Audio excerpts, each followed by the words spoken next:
Russ, this is one of my favorite videos to make in the whole month. You know why? Why, Tom? Because we get to talk about Golden Age comic books. Ooh, we don't do that enough. I was talking to Dave, shout out Dave, you know who you are, over at your shop today, and he mentioned that he really likes our videos.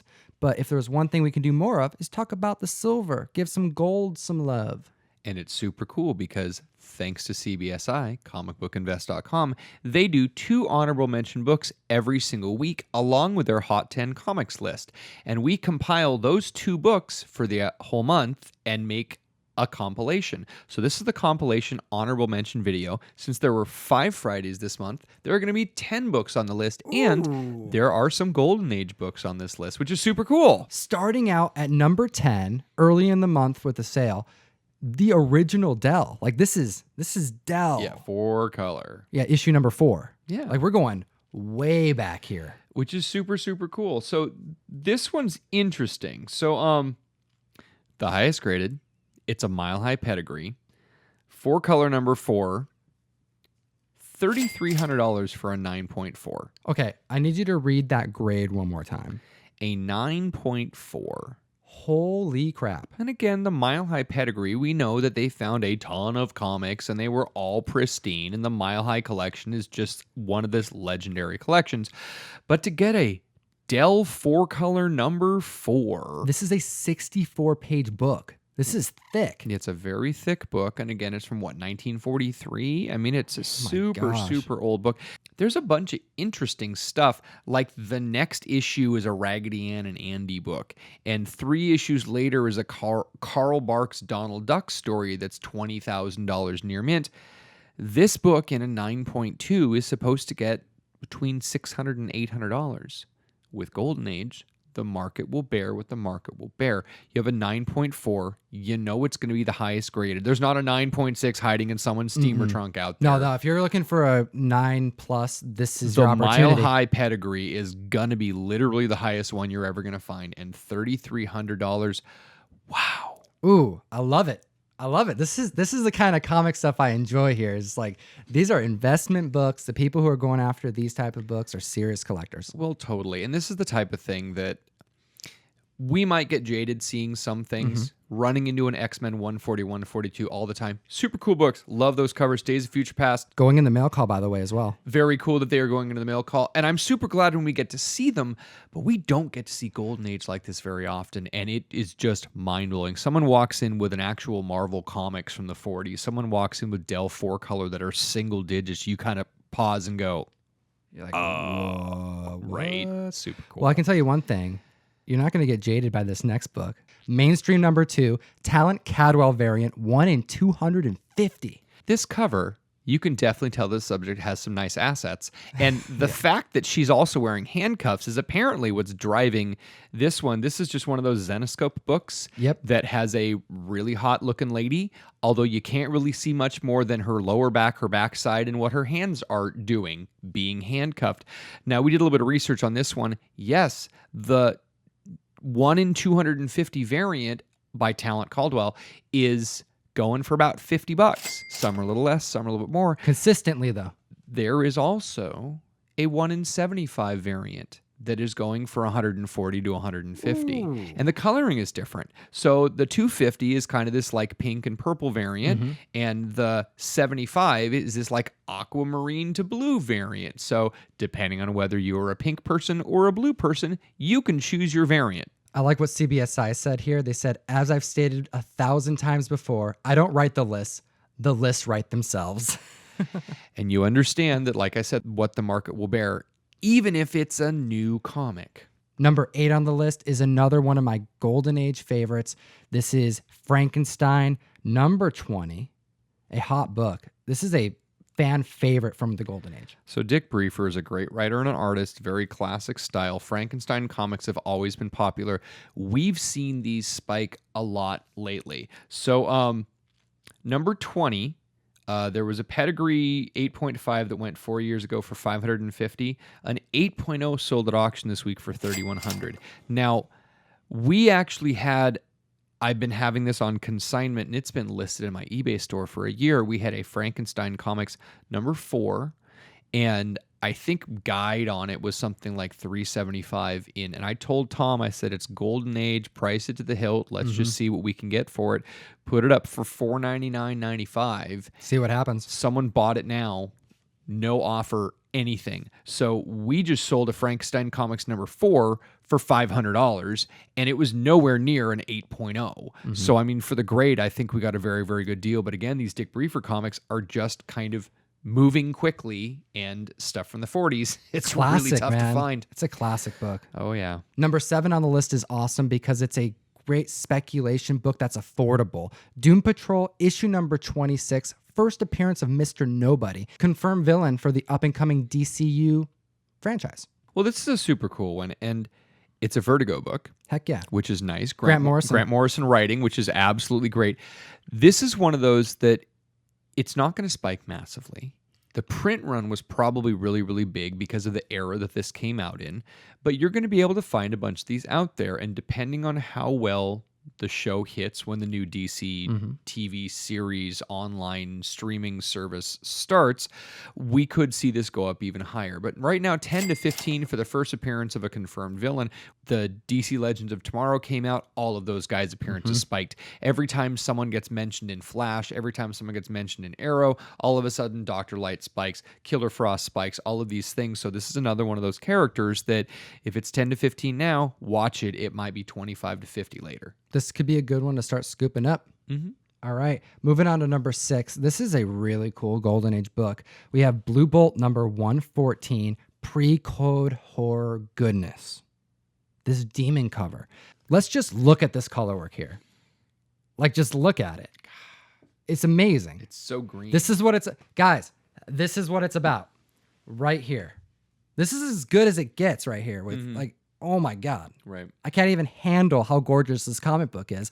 And this book had a staggering sale. A 4.5 last year went for $375. And over this summer, a 6.5 sold for $3,000. Wow. A 5.0 just sold for $1,750. Just amazing. I like that it's all over the place because people are willing to pay what they're willing to pay for a comic book they want. And this is a great example of it. Coming in at number 5, we actually have an amazing Spider-Man Volume 6, number 1. This is the Lucio Parillo Virgin variant. Heck now, yeah. this is available from Sanctum Sanctorum Comics. Heck yeah. Shout out to you guys. I know you're doing a great amount of variants. The Lucio Parillo variant is a Web of Spider-Man homage, and this thing is super, super cool. They were pre-selling for $50, and we've seen the price dip a little bit. It's staying in the $40 to $50 range. If you're lucky, you might be able to snap one up for a little bit less than that on eBay. I think so. But it's just so cool. I mean, the original Web of Spider-Man number 1 with the Charles Vess cover is such an iconic, cool cover. It was kind of like this painted watercolors, and this does such an amazing, amazing homage to that. You can definitely tell where the Charles Vess influences start and the Parillo art style begins. It's really cool. It's an awesome updated version of it, and I, for one, love this cover. That Web of Spidey number 1 is one of my favorite black suit covers. That negative space would make Mignola proud. Moving on to number 4 on the list, coming in strong, Gen 13 number 1.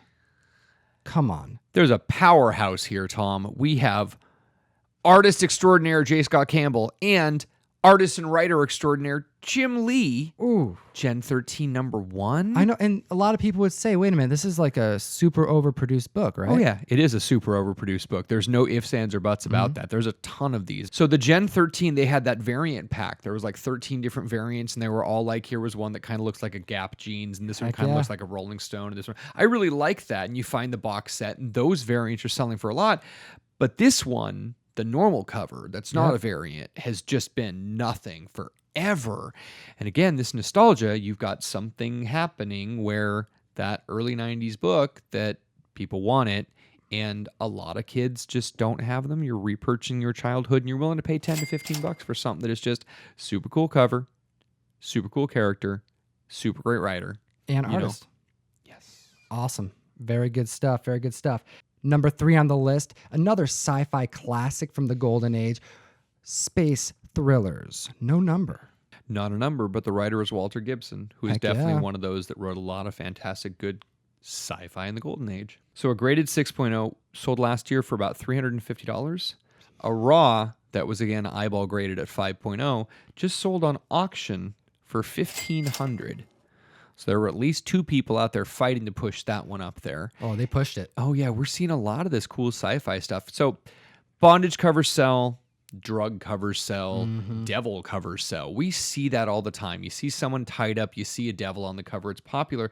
This is a space comic, and now we're seeing more of these space comics catching up, which is kind of cool. You get this outer space exploration, alien type things, and it's just kind of cool to see some of this pre-code horror or space or sci-fi is just spiking. Golden Age science fiction is making a rise. You may see some Westerns make a rise sometime soon. Definitely. And the cool thing is that a lot of the Dell 4-color Westerns are horrifically affordable. You can get early Roy Rogers. You can get early Lone Ranger. You can get Rin Tin Tin. Gene Autry. I mean, there's just these comics that are just kind of like the 4-color stuff that are relatively affordable. And we're going to start seeing more of this spiking. Love it.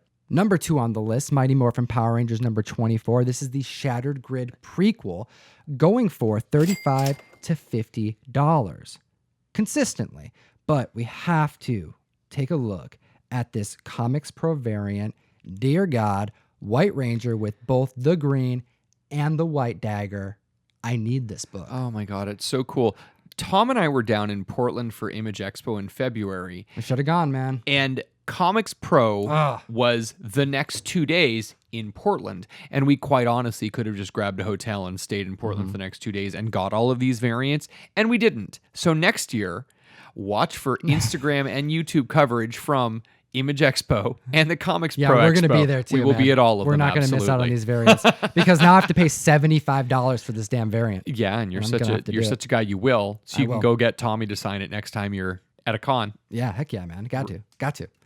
Coming in at number 1, strong Mystery Men Comics number 1 from the Golden Age. Now we have, all right, this is like everything that you need with a Golden Age comic book. You have not 1, but 2 guns, one of which is firing.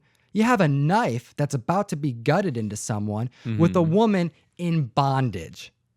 Like, is there anything else that we can list to make this book even hotter? Oh, yeah. It's the first appearance of Blue Beetle. Oh, yeah. First appearance of Blue Beetle, that's a big thing. Which was then again resurrected by Charlton and then again resurrected by DC. So Blue Beetle has a few first appearances depending on what era you're looking at. We shouldn't confuse this with the Mystery Men movie that starred Ben Stiller and Paul Rubens. Tom, what were the characters in that movie? Oh, you got Mr. Furious, you got the Shoveler. I mean, it was incredibly underrated. This isn't the first appearance of Mystery Men. This is No Flaming Carrot 16, which, by the way, is a very underrated key you can get for $10 to $15. No, it is not. This is a Golden Age book that happens to have guns in the cover, bondage on the cover. So about a year ago, a 3.5 sold for $36.50, and a coverless was $560. Buy it now. Less than a month ago, a 3.0 sold for $8,600. Whoa. It's a 3.0. Yeah, that's a huge spike. Right. That is ridiculous to see how much it goes. I love it though. Yeah. This is the kind of coverage that makes me happy, man. It absolutely is, and I wish more Golden Age stuff walked in. When things that are Golden Age come into a collection, when you go to a con, you see so many people running around, and they're looking for Amazing Spider-Man 300, and they're looking for Amazing Spider-Man 129, and I need this thing. And no judgment, because I love those books too. They're fantastic. They're great, and if those are what you want for the keys for your collection, but make sure you stop by the booths that do have the vintage. Yeah, that's what I got to recommend. If you're at a convention, look out for these Golden Age books. Spend the time taking a look at them. Ask the dealers to take them down. You may not want to be holding them, but maybe have the dealer show you, because seeing these in person, there's nothing like it. Oh, totally. I mean, Graham Crackers is going to have them. Terry's is going to have them. Harley E is going to have them. I mean, DA Card World. There's a bunch of places that do every single major con around the country, and they bring some gorgeous Golden Age stuff that you're never going to see anywhere. So next time you're looking at someone's booth and try to pick up that first Punisher, try and see if they've got any cool Golden Age just to look at, and then you can pull the trigger on that first Punisher. Well said. Shout out to CBSI, comicbookinvest.com. Thank you so much for putting this list out so we can cover it and share it with the comic book community. And as always, geek responsibly. Enough said. Thanks so much for watching the video. Man, we love Golden Age comics. I'm actually after a bunch of the Tales from the Crypt, that EC goodness. I'm curious, what do you collect? Do you collect any Golden Age comics? If you don't, I want to know what you want to collect. Put your answers in the comment section below.